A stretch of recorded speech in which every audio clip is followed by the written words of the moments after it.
Duct tape to incense, nigga hustle till you winless. That's all.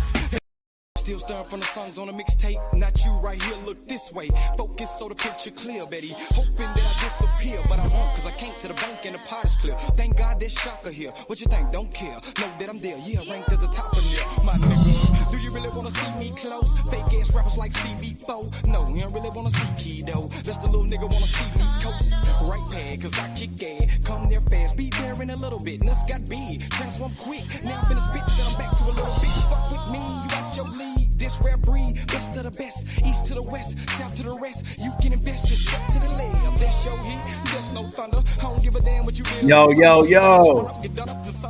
we in the building. Y'all already know what it is. Tuned in to another episode of Everything Boxing. Mr. Dago talking that boxing again. Yeah. It's the night. You know, PBC back in the building. You know, PBC back, Amazon Prime. Let's kick it off right. Salute to Cash Crypto. My man Just Do in the building. One of the best boxing channels out here, real talk, man. I really enjoy watching them when I can catch them live and you know, with all the BS going on, with all these fake narratives and these BS channels, man, I like watching his stuff. Ken Fo, salute. Cortez Bowles, what it do? Y2K, what's happening with it? Tubi Leak, what it do? So we're gonna break down this whole situation with Errol Spence. Now, right back at the top to jump in, and you know, basically, if he gets the winner, he gonna be fighting for unification. So, and you know, look like Bud is getting left out, you know, left out in the win. So we're gonna talk about all of that. We also gonna break down these fights tonight. We're gonna talk about this situation with Shakur Stevenson. These new narratives and new lies that everybody want to run with. We're gonna touch on the fights from last night. Also, that's what we're gonna start off with. So, you know, we're gonna talk a lot of boxing. We're gonna try to get it in.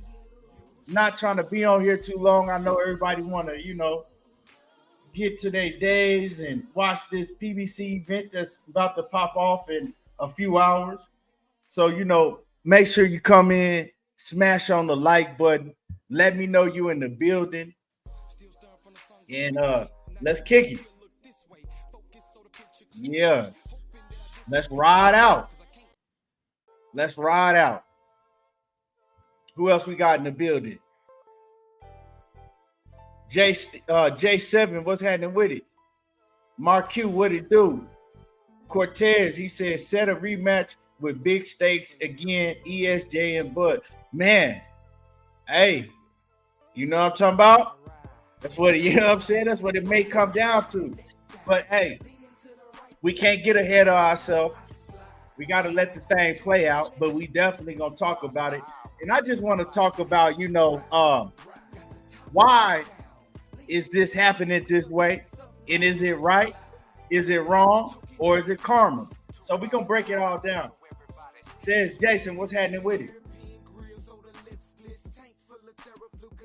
So smash the like button, you know, show some love and support for the channel. You know, share this if you can. If you can share it. You know, they don't really send out, I don't really do live streams like that. So when you quit doing live streams like that, people don't know when I'm on, you know, if they're not sending out the notifications and things like that. So, you know, now let's talk. Last night, right?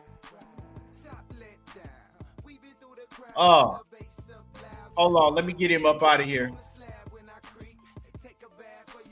So last night, man, Top Rank, they had a pretty good card. You know what I'm saying? But I'm gonna get straight to the main fights. We get straight to the main fights on the main event and the co-main event. The co-main event, I was more so looking forward to than anything, right? Because I had went and studied. What's her? How you say her name? Val. I had went and studied her. Then I had went back and watched the more Senicia Estrada fights. And I picked Val to win. And she clearly won the fight. Top Rank, man, Top Rank needs to stop this shit because I saw the play. I said it was going to play out like it did. And what it was is Senicia Estrada, she was the big signing, right, for Top Rank. They got her from Golden Boy, and she was the big signing.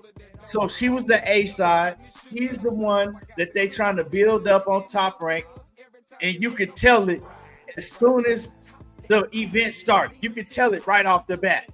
I mean, Tim Bradley, Mark Kriegel, and that whole announcement team, they were pitiful. They was announcing the fight, trying to make the fans, because see, this is what the thing in boxing.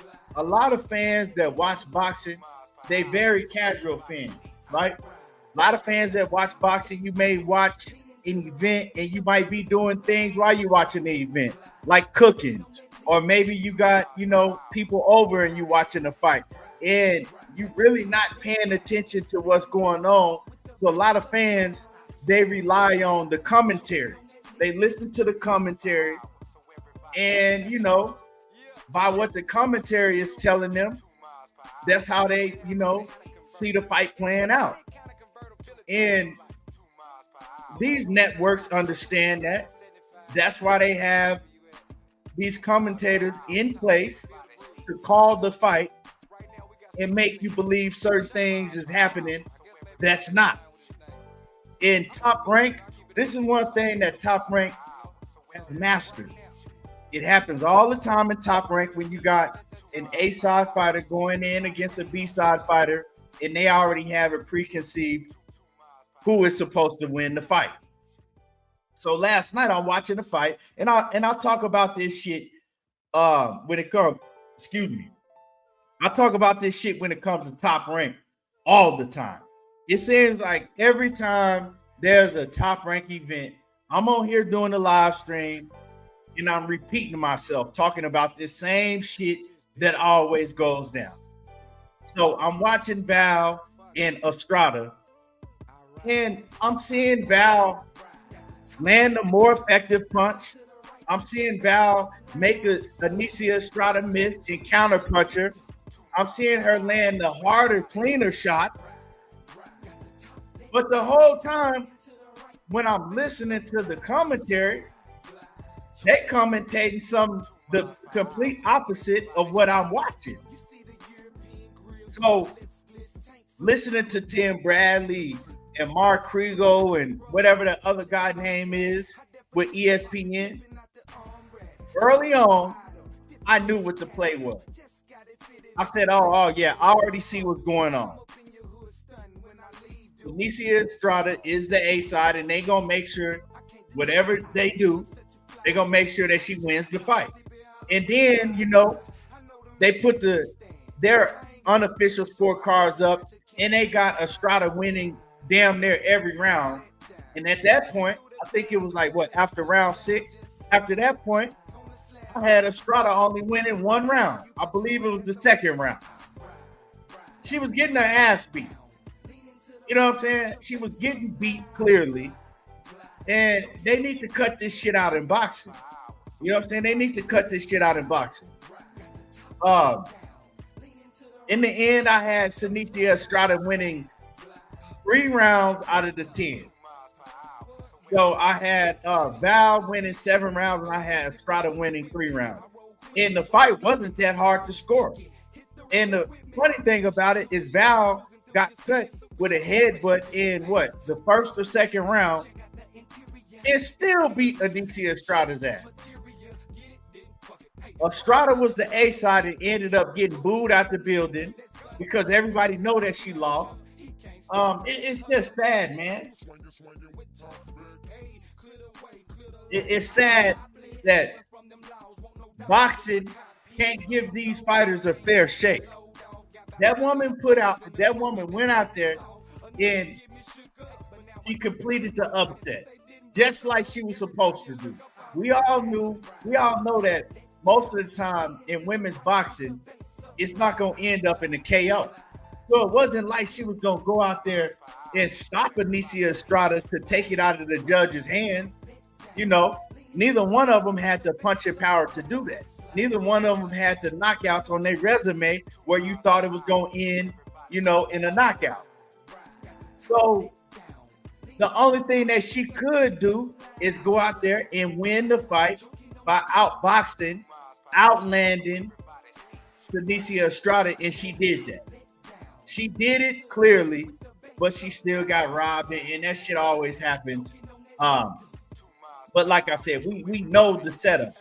When you got a promotional company signing a big name, and Anicia Estrada is a big name when it comes to women's boxing, and then you got somebody coming over from a different country, this is what we can expect in boxing.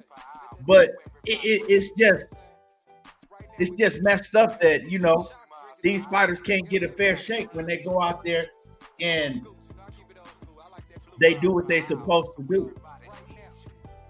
I don't give a damn if you're a B side, an A side, or an F side. If you do what you're supposed to do, you should get awarded, you know, correctly. And that ain't what we see. We always see these fighters getting robbed in boxing over and over again. This shit, it kind of make you, man, it put a sour taste in your mouth, and it kind of make you don't even want to watch boxing that time. Because you got to put yourself in that fighter's shoes. Imagine you going through a grueling 10, 12 week training camp. You the underdog, and you go in there and shock the world, and you still don't get the W. You know? But the plus, right? The plus side is the good thing in women's boxing is in women's boxing, you don't have to worry about getting put like all the way back to the back of the line and people forgetting about you, because all of these women, they fighting each other. Now, when that shit happens in men's boxing, it's even worse, because now you don't even get a shot back at another championship a lot of times. You know, they just write you off and act like, you know, it never happened. So it's a good thing in women's boxing, you know, she'll be able to get right back in the thick of it. And the fans is going to want to see that shit again. The fans going to want to see Val again, because she beat Anicia Estrada straight out.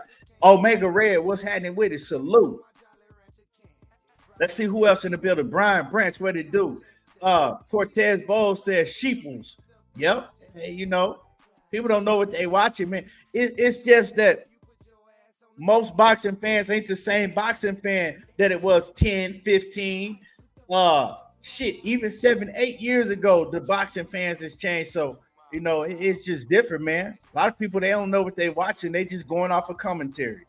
Cortez Bowl says not right, but it's business of boxing. Oh yeah, we're gonna get into that, the ESG stuff. We're gonna get into the Errol Spence and Terrence Crawford shit shortly. Cash Crypto says it's always fishy when all the judges have the same damn score as an unofficial card. Exactly. And then a fight like that, right? A fight like that where we know we seeing the opposite of what the commentaries are commentating, and all the judges had the same exact scorecard. Come on now. All the y'all didn't even try to hide it. All three judges, all of y'all sports, come on. Like, y'all need to stop with the bullshit. Teach says Estrada was being built for a very long time, even before she got the top rank. That's right. Who were the two well-known women in boxing, Shields and Estrada? She definitely was one of them. That's for sure. Juice730 says the problem is no Showtime, no HBO. There are lesser outlets to promote and breed stars, so Crawford can't win. Yeah, we're gonna get into that in a minute. J7 says Top Rank got the worst robberies in boxing lately. Maxie Hughes versus Camboso, T.O. versus Jermaine. Yeah, you right, bro. They do. That's why I said when we talk Top Rank, although they give us good fight cards, but they always make sure they're going to give us huge robberies when you see a big A-side fighter taking on a, lesser known opponent. You could bet that shit. Top Rank and them fight cards over there in the UK. You can bet you see robberies. You could bet you see robberies.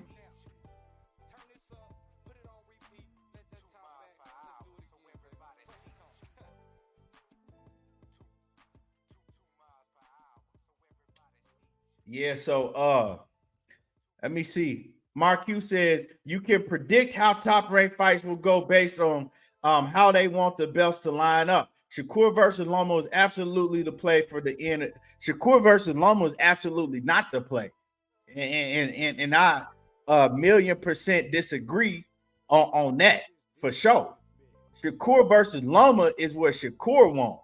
Shakur versus Loma is not what Lomachenko wants, and is not what Top Rank is gonna make happen. Top Rank can't make Loma do shit. But like I said, we can dig into that in a minute. But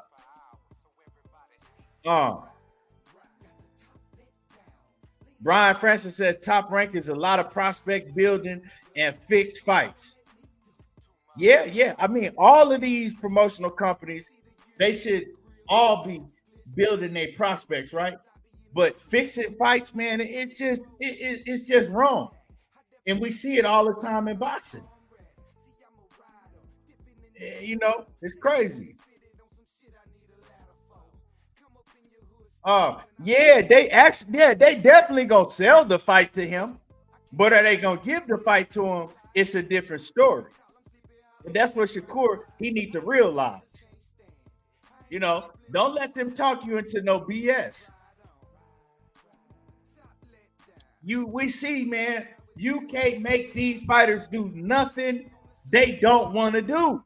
If a fighter don't want to fight you, look at Canelo Alvarez. Omega big head ass Red. My man Omega Red, he been capping for Canelo and taking up for Canelo 1,000,000 miles an hour on that Money Brown TV shit, on my brother Money Brown TV bullshit. But it shows you, if a fighter don't want to fight you, it ain't nothing they can do to make you fight. Now, they can overpay you, but we know that Bob Arum don't do that. Bob Arum ain't about to overpay nobody. Any damn show ain't gonna overpay nobody to fight Shakur, because we see that's just not his model. He didn't do it for Terrence Crawford. Well, he did it once for Terrence Crawford, because when he overpaid Amir Khan to get Terrence Crawford a big name on his resume, yeah, he did it for Terrence Crawford. He did it, but he don't do it often. You feel me? Nah, I didn't miss what you were saying, Omega. And me and you gonna talk about that. Matter of fact, we're gonna have an intermission, right? Omega Red, because I owe this to Omega Red. I told him I was gonna drop him the link the other night, but we didn't get on the Canelo situation. So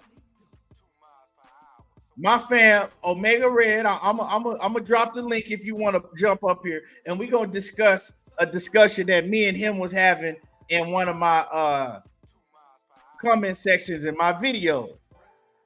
Okay. We're gonna discuss the discussion that we was having, in one of my comment sections. I feel like Omega was on that Money Brown TV time.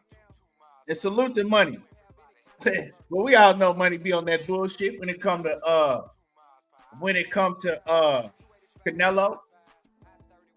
Oh, okay, he said he can't. He headed to work right now.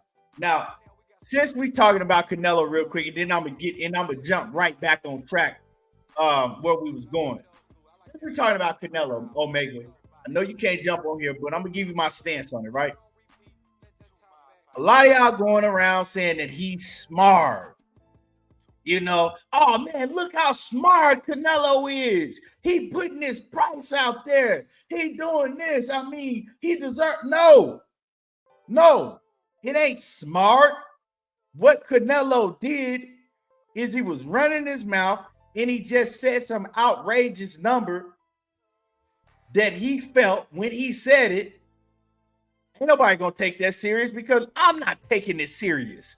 I know ain't nobody gonna pay me $150 to $200 million to fight nobody in the sport of boxing right now. So basically, what he was doing is he was saying some outrageous shit, translating to "I'll never fight him. I'll never fight him."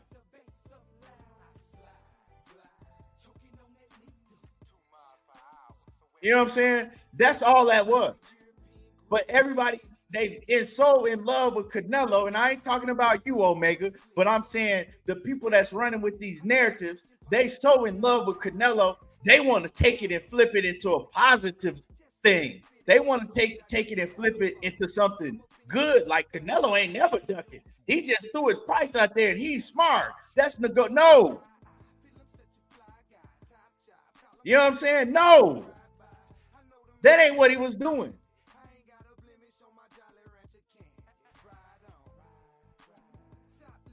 That's just like me saying,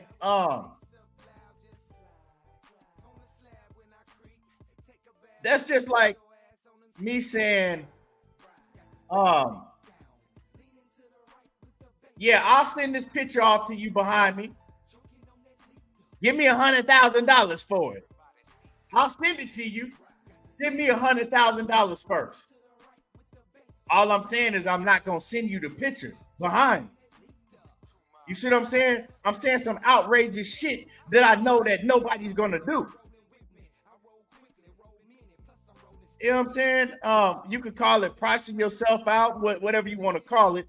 He knew what he was doing. But see, it's always people that's so in love with these fighters. They want to change the narrative to something different according to what fighter it is. Canelo don't have no business being able to turn down a man that's been your mandatory on 3 separate occasions, turning down $60 million. If this is what you do for a living, this man turned down $60 million, guaranteed. And this is what he do for a living. And we running around here like some fucking clowns and idiots talking about he doesn't need to do nothing. He can do what he wants. Okay, cool. Let him do what he wants and do what y'all supposed to do and strip him of that WBC strap. How about that? That's cool. See, it has to be consequences. You can't just say, okay, well, I like this fighter and he's popular and he's my idol. So now he shouldn't have to abide by any of the fucking rules that's set down in boxing. He should now be able to do what if he wants to duck a man for $60 million up front, guaranteed, he should be able to do that. Okay, no problem. You know what I'm saying? You can't make nobody get into the ring if they don't want to. That is their choice, right? But there should be consequences behind that. That's the whole fucking problem. So Omega Red, my problem when you was taking up for that bullshit in my comments on that he should be able to do what he want, y'all crying and this, all of that. No, my take is, okay, that's cool. You're right.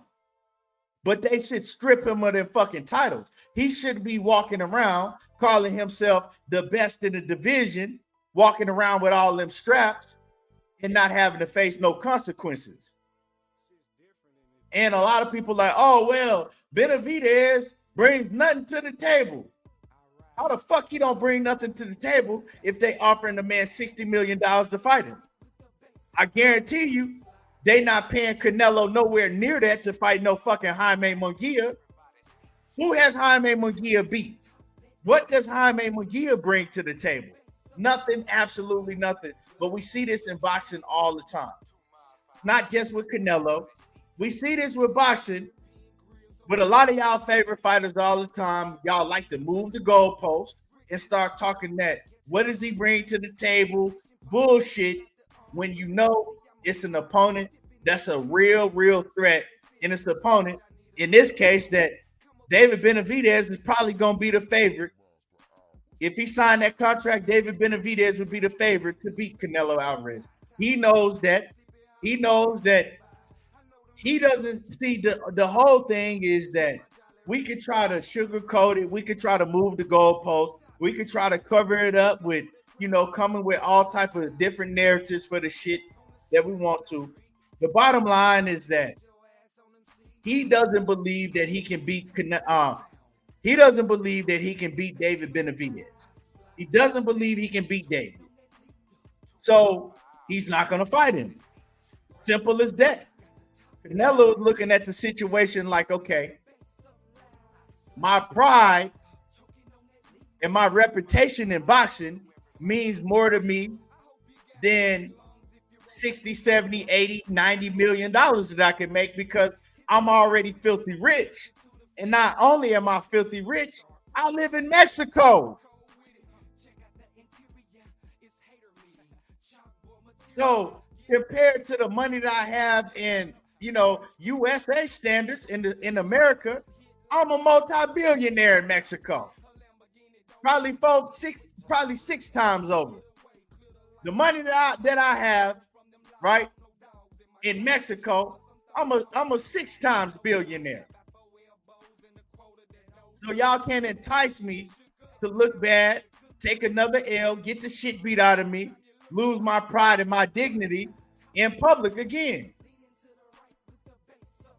And if y'all thought that he got beat up by Bivol, see, Bivol is just somebody that's just going to outbox you. You know what I'm saying? Bivol is just somebody that's going out. He's just going to come out there and he's going to outbox you on points.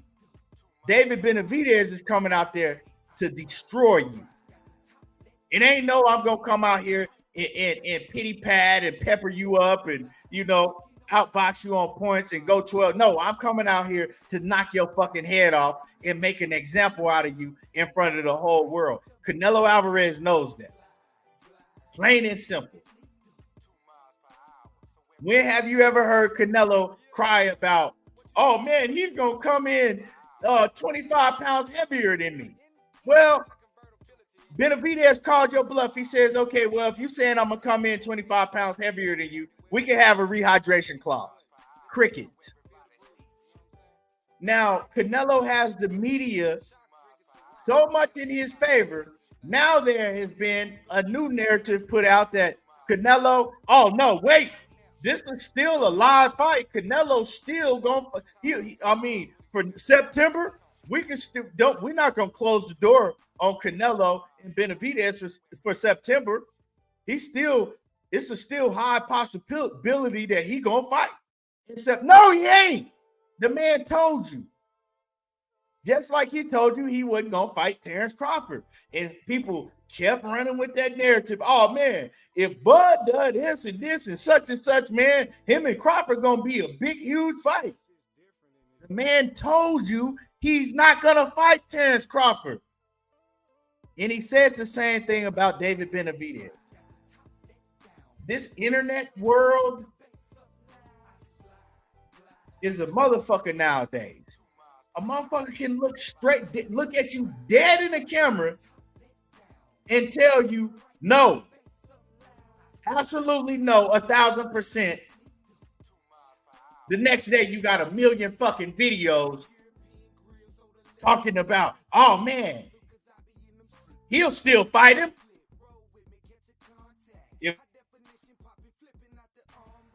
Or Bud Crawford moves to 160, man, the next fight is gonna be, and that fight gonna be huge.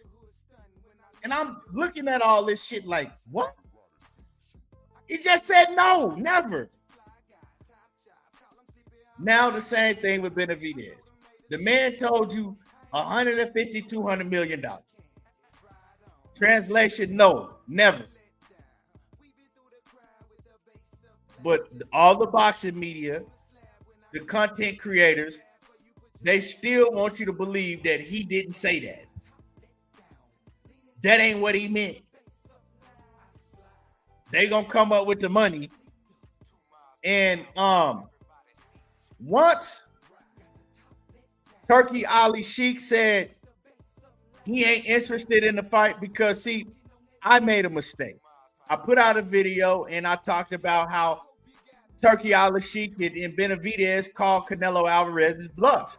Well, I was wrong because the post that Benavidez put up, I came to the assumption that he already had talked to Turkey Ali Sheik behind the scenes, and that Turkey said, yeah, I'll have the fight over here. But nah, Turkey was like, hell nah.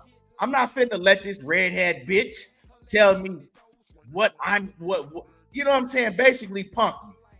Basically put some outrageous number out there and think I'm just gonna come to the rescue and do it. You know what I'm saying? Because see, the thing is, if Turkey do that type of shit because Canelo said it, then everybody else gonna come. Everybody else gonna come. The next big fight, the next motherfucker gonna be like, okay, well, we want 250 million in. Now we want 300 million. And we ain't gonna never see none of these fights because they just gonna use that shit. But Turkey ain't no fucking idiot. He like, first of all, I'm not even interested in Canelo. Now, what I will pay for is I'll pay to see the winner between David Benavidez and, you know, Bivol or Bitterbeat. And the reason he's saying that is because I don't think that he's too enthused with Canelo. First of all, he's not going to let Canelo or nobody punk him. We seen it with Tank. And he ain't really too high on Canelo. He like basically telling y'all, I'm not fucking paying no $152 million to see this redhead bitch get his ass beat. Nah, I'm cool on that. That fight ain't even competitive to me. That's what he's telling y'all. He ain't gonna punk me out of no money, and I'm not interested in seeing him get beat the fuck up. Straight up and down.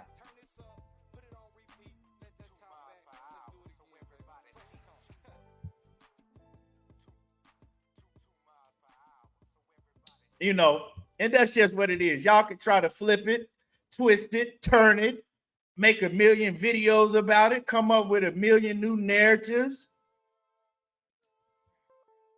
You know, still try to make it like he gonna fight Benavidez in September.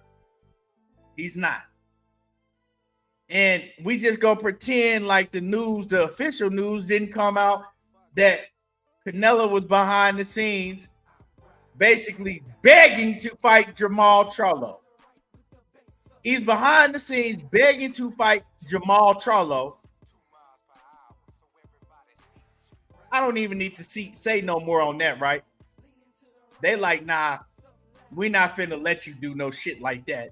When you could have fought Jamal Charlo years ago, now you want to fight him when he at his lowest point. So this man turns around and he says, okay, well, shit, I'll fight Jaime Munguia, a fucking walking punching bag. But we gonna pretend like we don't see what Canelo Alvarez is trying to do. So, in the end statement, y'all take this shit and smoke it in your pipe. He turned down David Benavidez on PBC, on Amazon Prime, the network that he's fighting on. 60 million guaranteed is what they offered him. He turned down 60 million guaranteed. He could have fought Benavidez in May or September to go into a fight with Jaime Munguia for half of the money. For half of the money.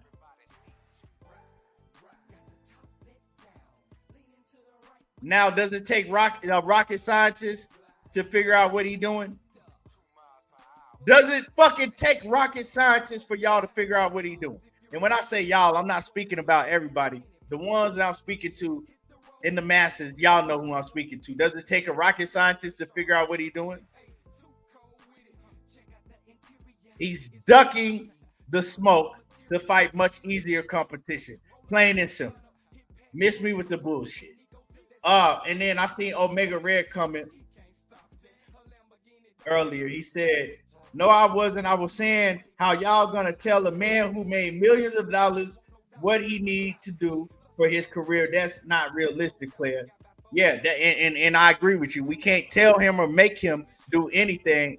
But like I said before, we could talk about the situation without lying and putting out false narratives, and we can expect the WBC and the rest of the sanctioning bodies to apply the rules to him just like they do to everybody else. Just like how they came and stripped Jermell Charlo of all his belts, apply the rules to Canelo Alvarez. That's all we asking, player. That's all we asking. Apply the rules to Canelo. You know what I'm talking about? So,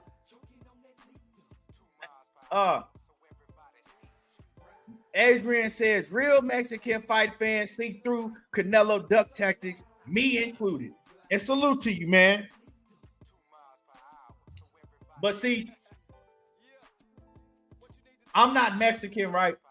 So I'm not going to try to pretend like I'm qualified to be speaking on, the Mexican fan base and, and all of that, right? I don't like when people do that shit when it comes to us as black people, right? When people want to jump into black folks shit like, oh man, nah, that ain't your lane. Stay in y'all lane. But I'm not saying that I'm qualified, right? But what I do see and what I do believe is that the Mexican fan base is split, right? You got the new Mexican fan base that have a new not all of the new fans, right? But the ones that have the new mentality that most of these fans in boxing do, right? Where they just find a fighter that's basically their superhero and that fighter can do no wrong. So, whatever that fighter want to do, they all for it 1,000%. They not really for boxing. They for that fighter because that's their superhero. Then you got the real live Mexican fan base that carry an old school Mexican mentality to where they still believe if you saying you the best Mexican fighter and you in a certain division, we want to see you fight everybody and prove it. We don't want to see you duck and hide and make excuses. So the fan base, from what I'm seeing, is split. Just like Lil E. Little is the motherfucking right name, right? You know what I'm saying? And he talking like a little kid, so I'm going to assume that he's a little kid, and I'm going to skip over his ignorant ass comment, right? Because he doesn't know nothing about boxing, and he has no idea what he's talking about because he was probably 4 years old, you know what I'm saying, back when shit was shaking. So I don't, I'm not going to address that. I'm going to just go ahead and skip over it. And I'm going to skip over it and go right back into these main topics, right? So, real quick, last night, Oscar Valdez, salute. I'm real quick. I'm not going to take more than a minute on the Oscar Valdez fight. Oscar Valdez, he went out there and, Liam Wilson played right into Oscar Valdez's hands. When I saw the fight was playing out, it was, back and forth action. But the whole time I was saying, Valdez is going to knock him out. Valdez is going to stop him because Liam Wilson is fighting Valdez exactly how he wants him to fight. He fought Valdez's game plan. Valdez wants you to be right there in front of him so he could trade back and forth with you. That's his game plan. Liam Wilson got stopped because he fought Oscar Valdez's fight. Plain and simple. Moving along, right? Shakur Stevenson. I'm on Twitter. I went on Facebook got a Facebook boxing page, but I never hardly go on it, right? I went on it. The first post I see is nasty work. Shakur talks all that shit and he ducking Raymond Moore Tyler.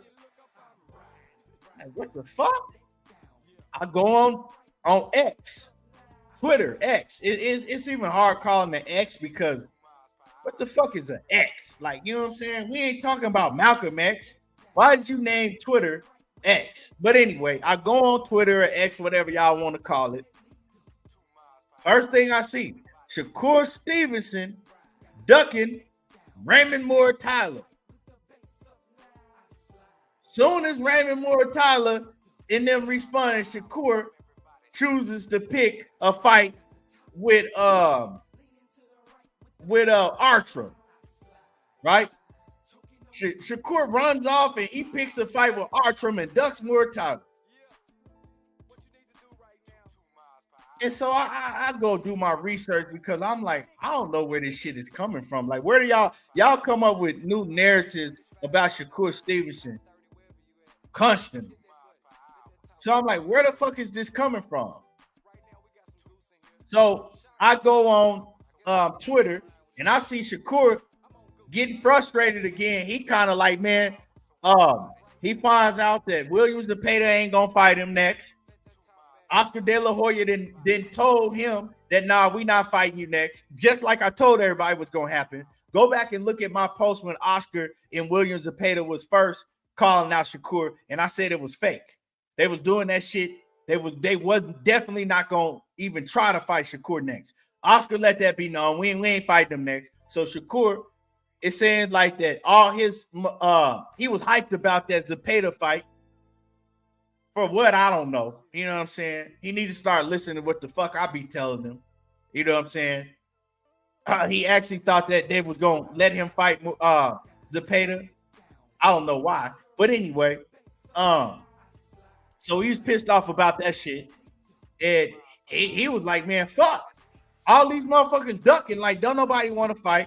Then Robert Garcia, Moore Tyler's trainer, he stepped in and Shakur was like, hell yeah, let's make it happen.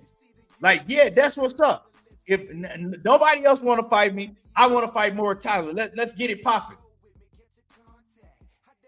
And then Robert Garcia came back and he was like, well, you know, we could talk after our fight on Friday. We could talk after the fight on Friday. You know what I'm saying? We could go into talks. We could talk after the fight on Friday. Then right after that, news came out that Moore Tyler was having a hard time making 135. That it was probably going to be his last fight at 135, right? Because he was having a hard time making the weight. Well, anyway, in between all of that, yesterday, announcement came out that Shakur Stevenson was finalizing the fight with Artram. Artram, for those who don't know, is the fighter that fought Frank Martin. Frank Martin's last fight. A lot of people thought Artram beat Frank Martin. Some people thought it was a draw. Some people thought Frank Martin, edged it out barely.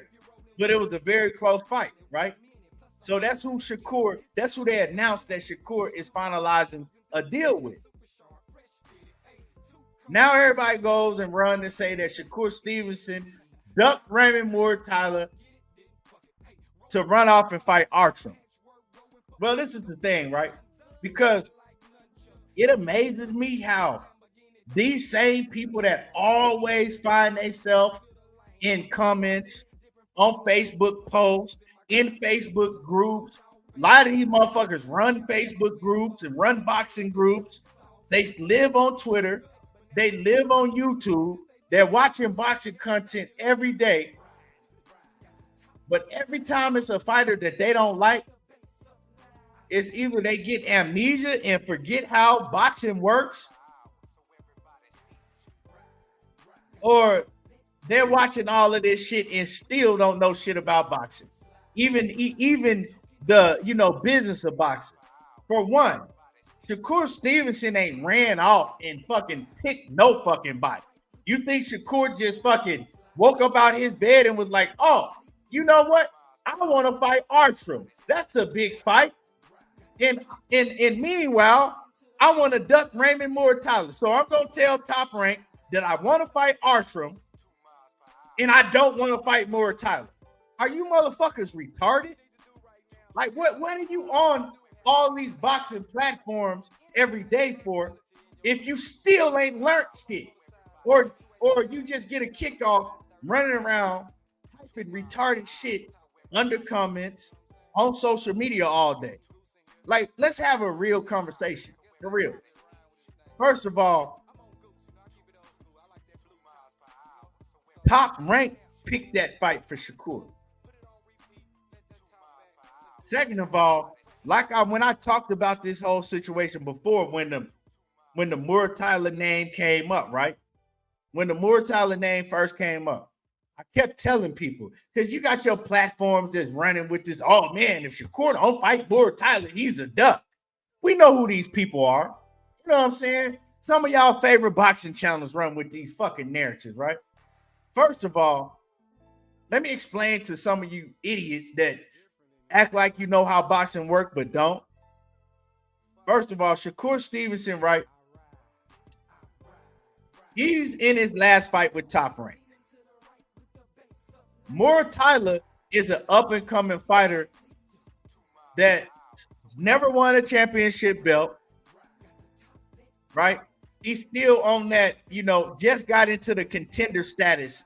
Like, he just got into that area of the contender status, right?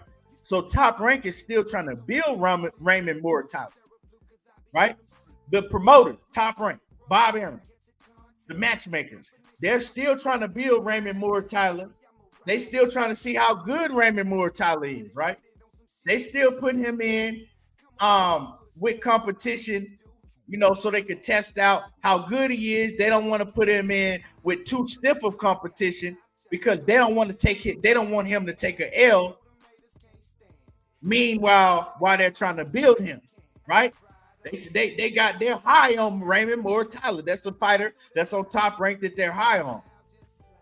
So in a situation like that, what would make you dumbasses think that they're gonna put him in the ring with Shakur Stevenson? Like, really? Y'all just seen Williams Zepeda and his team call out Shakur, you know what I'm saying, constantly, over and over and over again. They kept calling out Shakur over and over again. And then as soon as after they fight played out, they came out and was like, nah, we don't want Shakur next.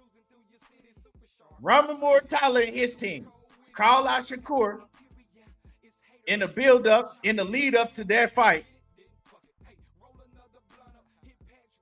And then afterwards, what? Like, y'all don't see how this shit be playing out? These fighters on the come up, they all use names of fighters that have a much bigger name than them to get focus and attention on their fight. So people gonna be interested in it. Shakur Stevenson got a big name in boxing. I don't give a fuck what y'all say. He have a big name in boxing. He's in the 135-pound weight division with Raymond Moore Tyler. Now, if Raymond Moore Tyler calls out Gervonta Davis, people gonna look at it like, okay, bruh, now you're just being a fucking idiot. Gervonta Davis is with PBC and he has a fight coming up already. So who's the next biggest name at 135 to attach our name to, so people can then go that don't know you say, who is this dude calling out Shakur? Let me go check him out. Oh, he got a fight coming up. Let's see how good he is. Let's see what he's gonna do. Because he calling out Shakur, and we got all these sheep under the comments saying, oh yeah, Moore Tyler calling you out. Moore Tyler beats Shakur. He beats Shakur. And then afterwards, like I said, crickets. So Moore Tyler, he went out there last night, and he showed what I've been telling people for the longest time. He's not on Shakur Stevenson's level. Some people say that, oh, well, salute to KQKC, because KQKC said he's not ready for Shakur Stevenson yet, right? Last night, and KQ, man, called the hell out them fights like he always do. KQ said he's not ready for Shakur yet. And I said in the comments, I said, nah, KQ, he's ready for Shakur, but he's still going to lose. See, a lot of people say, oh, well, he ain't ready yet. He ain't ready yet. Nah, they ready. He's 27 years old. He ready. The thing is that if ready is what you mean by, well, go out there, he's ready to go out there and beat him, it ain't gonna never happen. He older than Shakur. Shakur 26, he 27. So like I said, if ready translate to you as beating him, it ain't gonna never happen. Then he'll never be ready. He's ready as he can be. He's just not on that level. Y'all saw that last night. But we're gonna act like we didn't see that. So he could have, maybe he had a bad night, because I heard Top Rank making every excuse in the world for Ramen Moore Tyler. But you know what I didn't see? He got the win. Wasn't impressive. He got hit a lot, showed a lot of holes in his defense. A lot of holes in his defense. He showed a lot of vulnerability, but they made an excuse for him the whole time. Like, oh man, it was probably the weight cut. The weight cut has nothing to do with your defense and how many times you get hit. You feel me? Your weight cut has nothing to do with defense and how many times you getting hit. But I'm gonna give him the benefit of the doubt. Everybody has an off night, or maybe it was the opponent that he was in with. That opponent was already beat by Devin Haney. That opponent was knocked out by what was it? Was it Edgar Barbosa that stopped him? Or was it Elvis Rodriguez? No, I think it was Edwin Barbosa that already stopped him, right? So he got beat by Devin Haney and stopped by Barbosa. But I'm not gonna shit on Ramen Moore Tyler for his performance last night. But what I'm gonna say is, when you go to Twitter or X, when you go to YouTube, are they giving him the same slack that they did to Shakur Stevenson in his last fight? Are they making a million narratives about Ramen Moore Tyler like they did with Shakur Stevenson in his last fight? That's a no. So we see what it is. Salute to Just Do in the building. Salute to the Queen Diana in the building. One of the only ones that always come through with my man A1, who's on and show real support and love to the channel. And y'all make sure y'all smash the like button. I ain't gonna hold y'all too much longer. You know what I'm saying? Y'all smash on the like button. So I just want to let that be known, because it's getting hard to watch a lot of this boxing shit. You know what I'm saying?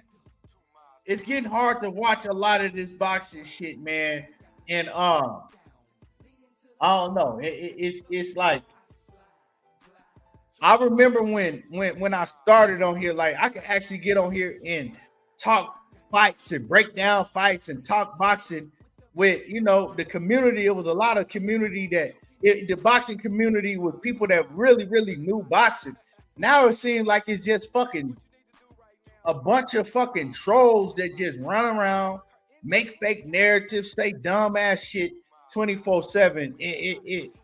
And it kind of like, man, real boxing fans get tired of that shit.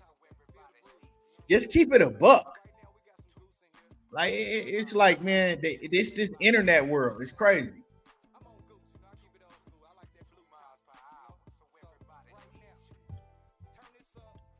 If you're a real one in the world of this false internet shit, you just not gonna mix in.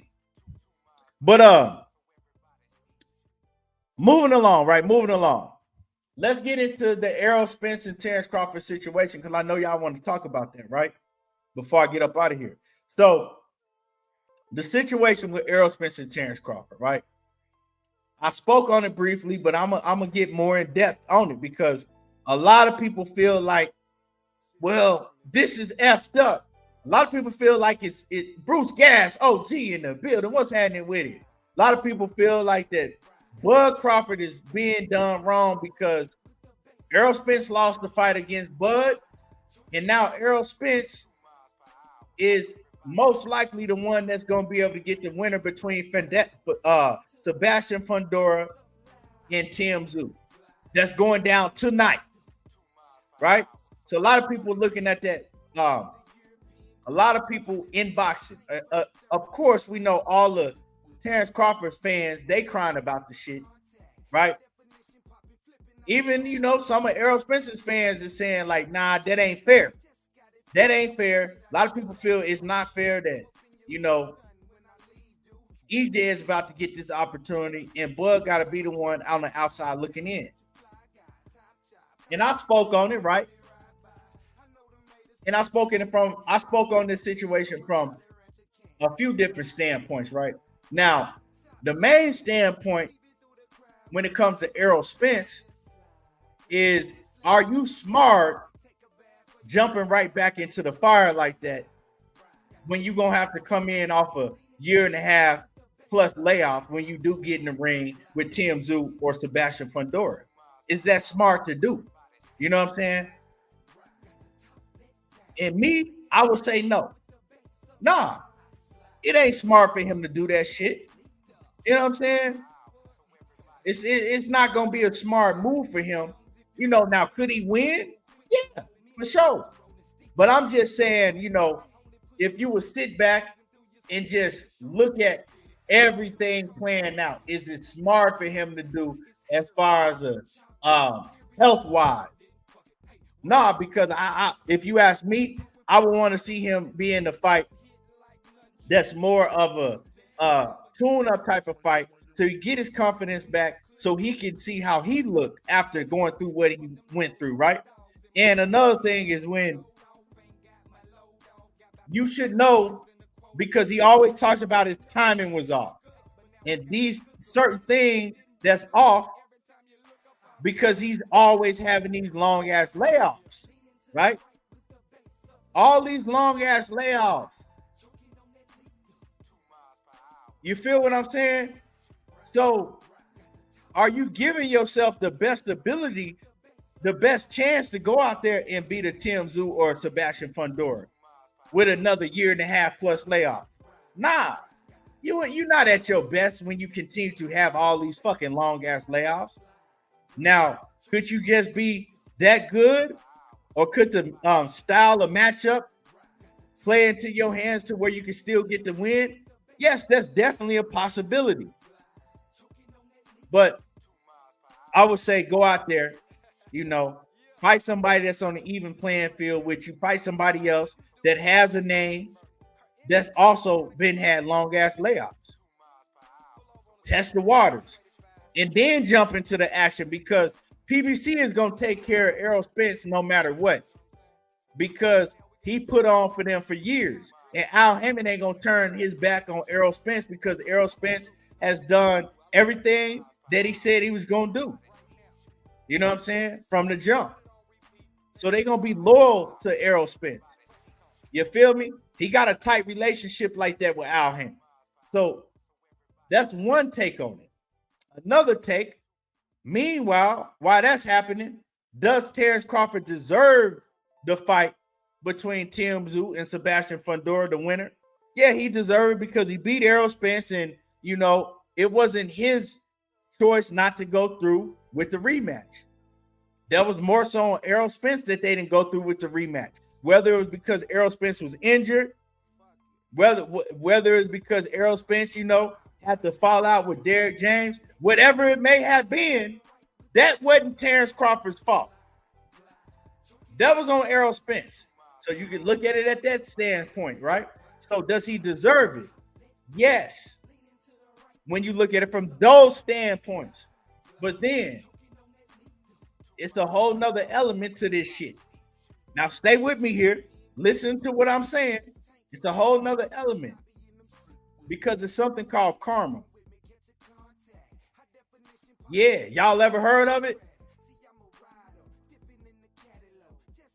Shit comes full circle. Shit comes full circle. It's something called karma. Let's start from the beginning. From the beginning, Terrence Crawford, Bo Mack, they was dogging the shit out of Al Hammond, the PBC. Saying all type of bad shit about Al Hammond and the PBC for years.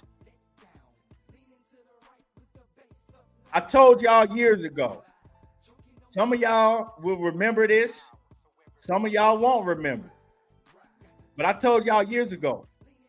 I said all that shit that Bud Crawford is talking about Al Hammond, all that shit that Bo Mack is talking about Al Hammond, it's going to catch up with him.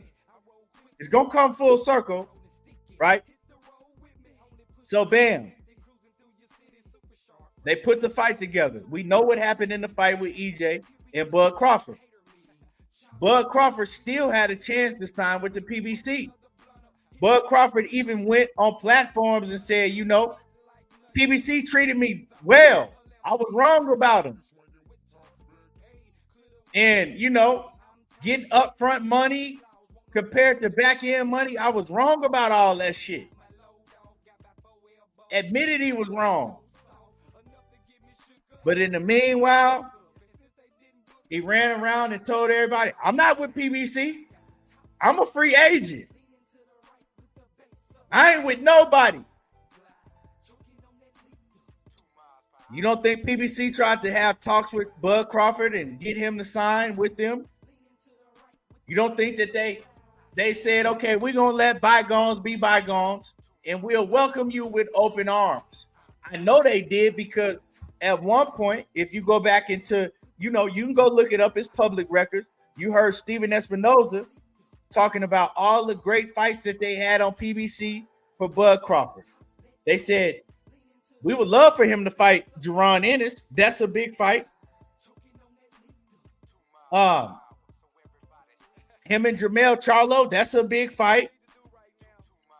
And he said, so if the rematch between him and Errol Spence don't happen anytime soon, we have a lot of big fights that we would love for Bud Crawford to take part in over here at the PBC.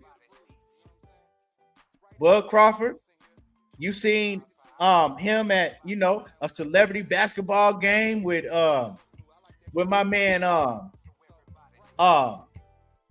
Sam Watson, that Sam Watson hosts every year. You seen Bud Crawford at PBC events. They welcomed him on stage. They you know what I'm saying? They basically rolling the red carpet out for Bud, showing him love. But Bud, I'm a free agent.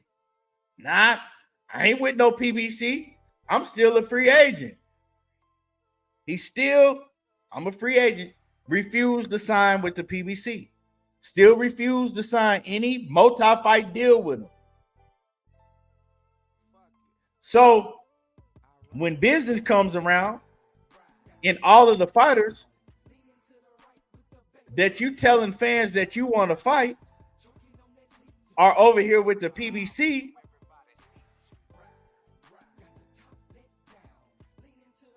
now Errol Spence comes back and he say, let me go ahead and holler at Al. I'm coming back. You know what, Al? I want the winner. Who the fuck do you think they're going to cater to? You think they're going to cater to a man that's been loyal to them, that's done everything they've asked him to do for years and years? Or are they going to cater to a man that came and got a bag from him and ran off and bragged to everybody that he wasn't signing with him, that he was still a free agent? See, it's not only karma, it's not only business, but at some point you got to look at it and say, is this bad business from Bud Crawford? It seems like Bud got a history of doing bad business. Now, him doing bad business, it played out well for him with Errol Spence, because Errol Spence was somebody that wanted to fight so bad, he was willing to let Bud Crawford walk over him in negotiations. You know what? Even though all of this shit you demanding, or else the fight won't happen, you don't deserve, I'm going to give it to you just so we can make the fight happen. You don't think that Al Haymon and everybody at the PBC was telling Errol Spence, don't let him play you like that. Don't let him play you like that. He don't deserve it. He ain't put in the work that you put in. And definitely you're not going to let him make you do a coin flip to see who going to come out to the ring last. We ain't with that, EJ. And in the meanwhile, Crawford was in the background like, y'all better do it or the fight won't happen. But you got Al Haymon in the PBC saying, okay, well, our job is to do what Errol Spence wants. So we only going to do this because Errol Spence wants us to do this. And they did it. but they ain't forget. And we definitely not gonna forget if you're not willing to do business with us. You only willing to, demand that you fight our top fighters on a fight-to-fight basis, but you don't want to sign no paperwork with us long term, or even short term, maybe a 2-fight deal, 3-fight deal at the most. You don't want to do none of that. We don't do business like that. Top Rank don't do business like that. Nobody in boxing does business like that. So, hey, that's cool. Salute to you. Oh, you want to fight Tim Tszyu? That's cool. Errol Spence want to fight Tim Tszyu too. And Tim Tszyu is a PBC fighter. Sebastian Fundora is a PBC fighter. So good luck with that. You didn't want to sign with us. You want to brag about being a free agent. Continue to brag about being a free agent, and maybe you might be able to get a fight over at Golden Boy with a motherfucking Alexis Rocha or somebody. Business is business. I don't give a fuck where you at. Business is business. Don't matter. If you're in the shoe business, if you're in the car business, if you're in the dope business, if you're in the real estate business, business is business. And one thing you don't do is you don't burn bridges, especially with people in high positions like that. You know what I'm saying? You always want to make sure that you do good business. And this ain't the first time that, from me on the outside looking in, I'm not on the inside, but I'm on the outside looking in. This ain't the first time that it looks like that, Terrence Crawford, unfortunately, because he's a hell of a fighter, but unfortunately, he's chose not to do good business, and it's coming back to bite him in his ass. Because, Bob told you that he don't do good business. Eddie Hearn told you he don't want no parts of Terrence Crawford because he don't do good business. So, is everybody lying on Bud? Or is it everybody else? Is it Bud or is it just everybody lying on him?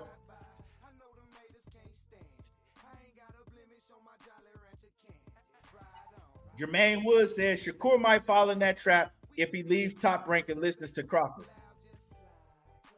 Shakur is going to fall into a trap of the new age of boxing. That's the trap that Shakur is going to fall into. The new age of boxing. And for those that don't have no idea what I'm talking about fighters not having to fight the best, ducking the best fighters, and being able to go around them and still be champions and still call themselves the best. Shakur's in a position like a Jaron Ennis is in, right? To where no big name fighter is going to fight you unless the promoter is willing to just overpay for it. You see what I'm saying? Jaron Ennis, the same thing. Unless PBC is going to be willing to overpay one of these big names to fight Jaron Ennis, they're going to continue to go around him. And I'm talking about, but the thing is, there ain't really no big names in that division no more. But say if Keith Thurman was if Keith Thurman was healthy, right? Keith Thurman's not going to fight a Jaron Ennis unless they overpay him to do it. You feel what I'm saying? Terrence Crawford don't look like he gonna fight at 147 no more, but if he did, he let it be known that he wasn't gonna be willing to fight Jaron Ennis. Now he might have been willing to fight him if they were gonna overpay him for it. Give him that upfront money, say, look, we gonna give you such and such upfront guarantee, and then maybe we can make it happen, right? Shakur Stevenson in the same boat. Ain't none of these fighters that have names like that at 135, besides Tank, because Tank is the one that's the A side. You see what I'm saying? So it ain't like Bob Arum can call no shots in that situation. So I'm not talking about Tank. I'm talking about every other name at 135. It's a lot of names still at 135. Ain't none of these fighters big names gonna be willing to get in the ring with him unless Bob Arum is willing to overpay them to take that risk. You see what I'm saying? Frank Martin, they was gonna pay him 4 times the amount that he had ever made in his whole entire career. But Frank Martin felt that the pay wasn't good enough for the risk. That's just what it was. He felt like, $1 million ain't enough. Even though I ain't never made nowhere near that in my career, it still ain't enough for me to get in the ring and put that O on the line. That's what it is. So back to your comment, Jermaine Wood, when you say Shakur might fall in that trap if he leaves Top Rank. If he leaves Top Rank and listens to Crawford, right? If he don't, I think you meant don't leave Top Rank or leaves Top Rank. I don't know. But the trap is the new age of boxing. And these fighters, nor their representation, they don't believe in themselves. In their representation, they don't believe in them either when it comes to fighting certain opponents. That's just what it is,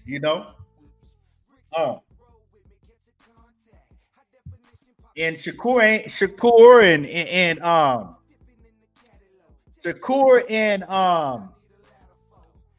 and Boots Ennis, they're not the only ones that's gonna suffer this fate.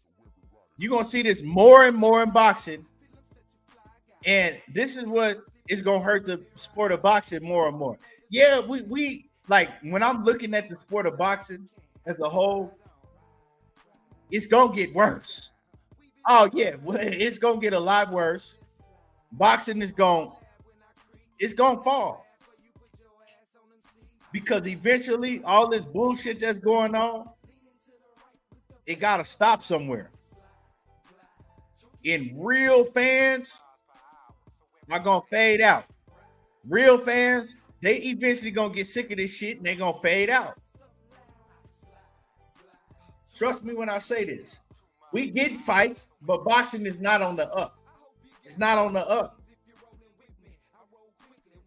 It ain't on the up.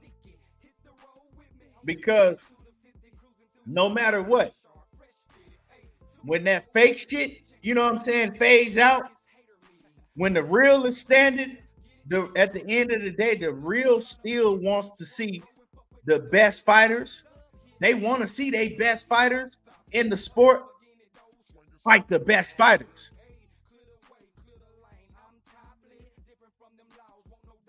And once people catch on and realize what's really, really going on in boxing, people gonna fade out. They're gonna get sick of that shit. The real ones. And it's gonna be diluted with a bunch of fake ass fans, even more so than now. That's just, fanatics and idolize their favorite fighter. They don't care who they fight. They don't give a fuck if, their favorite fighter called up motherfucking Dankfather in the chat right now and then told you that they was making a fight with Dankfather next. Just as long as they get to see their favorite fighter get a knockout and move on or get a W and move on. The real one's gonna get sick of that shit.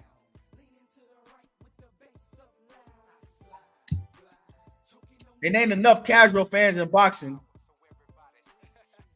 to take place of the real fans and still be a big sale. Watch what I say. If it continues the way that it continues, watch what I say. These fighters, man, these fighters don't have that same mentality that they did 20, 15 years ago. They don't have that mentality. These fighters are too scared to lose. They too scared because they live on social media. And quite frankly, they scared of the aftermath that they have to deal with all the trolling ass fans. You see, y'all look at these fighters as superheroes and oh man, such and such go knock him out, and y'all idolize these fighters, and y'all don't realize when the lights and the cameras go off when they by themselves, They just regular men and women, just like everybody else. So when they getting on and they're young, you know what I'm saying? The majority of these fighters, they in their early 20s to mid 20s, they young. So when they pick up their phone and they start scrolling and doing that, and they reading them comments, right? When they by themselves, that shit bothers them.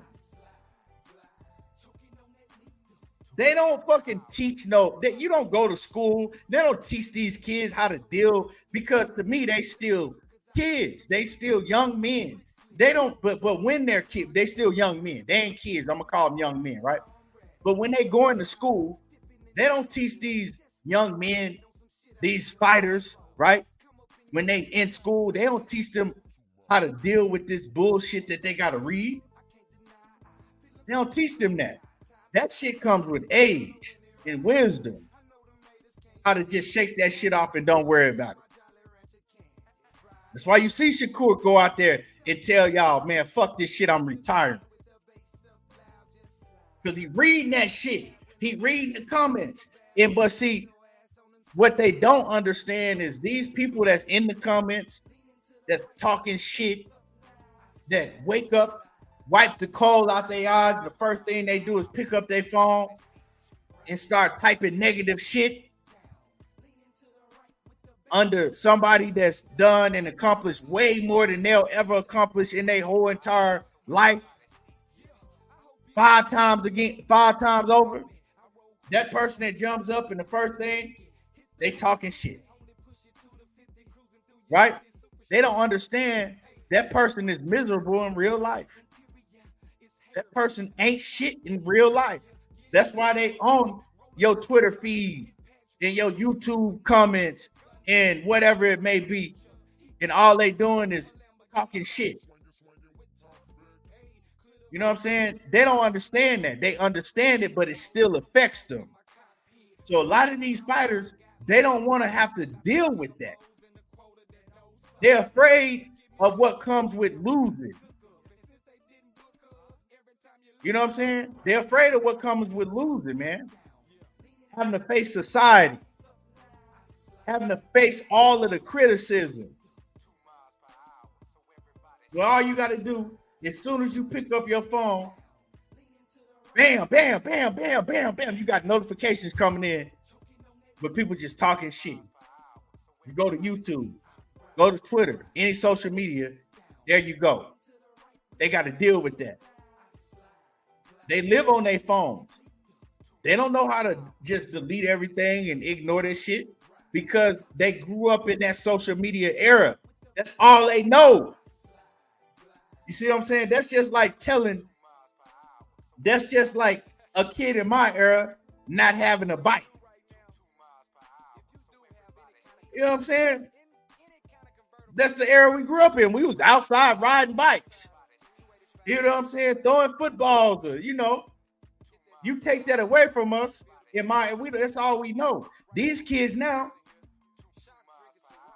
in their era, these young men in their era, they grew up doing this, scrolling, social media. They don't know nothing else. So to tell them, okay, well, just delete all that shit and don't look at none of it. They're gonna be bored out their fucking mind. They still live. They still gotta live. They still human beings just like we are. Y'all idolizing these men that, you know what I'm saying? Shit, sleep, eat just like we do. But anyway, my man Marlon Warren says most people in the comments can't fight and mad they life fucked up. Exactly. You feel what I'm saying? You feel what I'm saying? But that's just what it be, man. But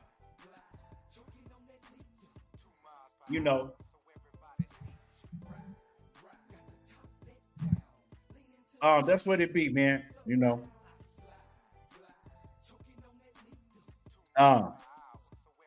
But anyway, let me see.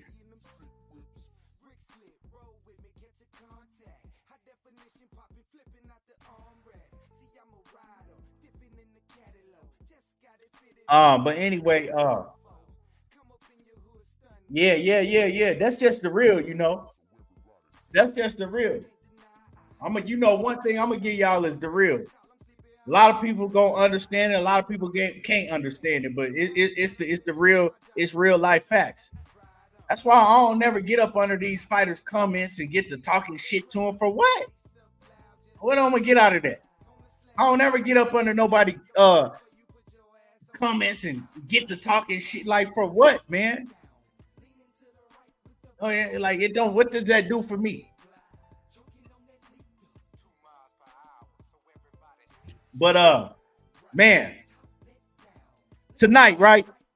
We getting ready to start up real soon. You know, PBC, Amazon Prime. I'm gonna give y'all my picks real quick. For those who didn't get my picks the other night, I went live, and then I'm gonna let y'all get on about your day. And I appreciate everybody coming in, you know, supporting on this live.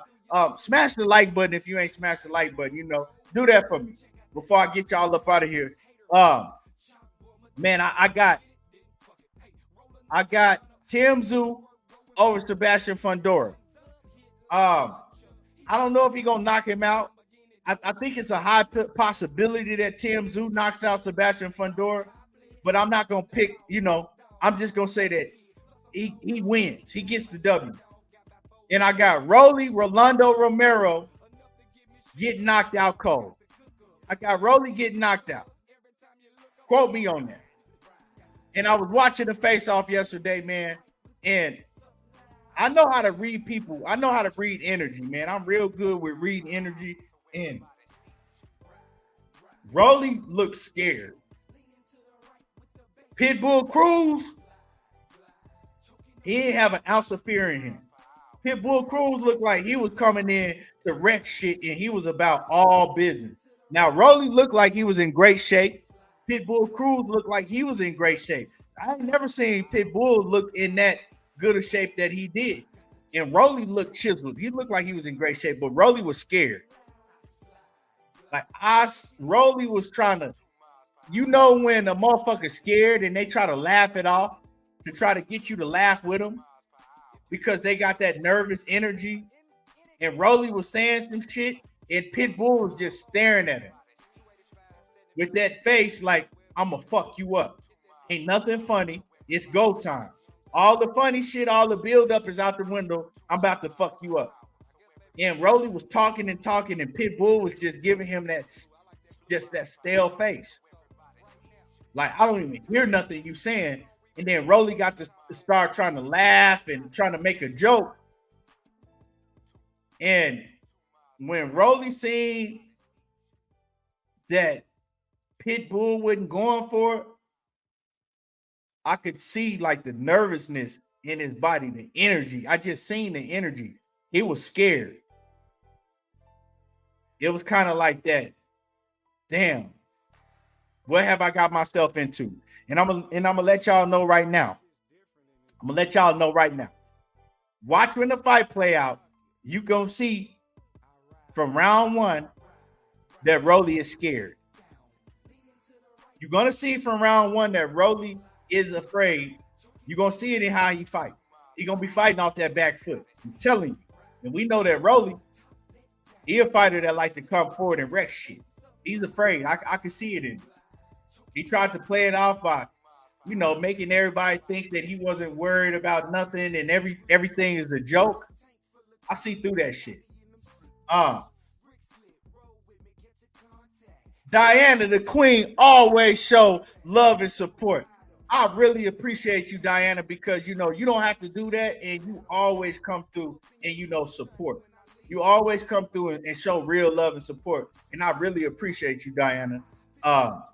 Miss Just Do, the queen in the building. And salute to Just Do Boxing and Miss Just Do. And she says, peace, love to the brother, just making sure I show love to you in the chat. And I appreciate you. And I appreciate your husband also, like I said. He always put on the great show.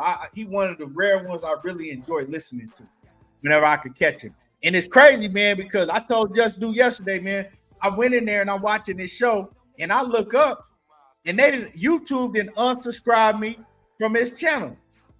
I'm like, man, you two be on some bullshit. You two be on some BS. But I appreciate everybody that came through. Smash the like button before we get out of here. And enjoy these fights tonight. Sit back, enjoy these fights tonight. And love y'all. Appreciate it. Y'all already know how I do. Here you go talking that box to me again. And I'm gone.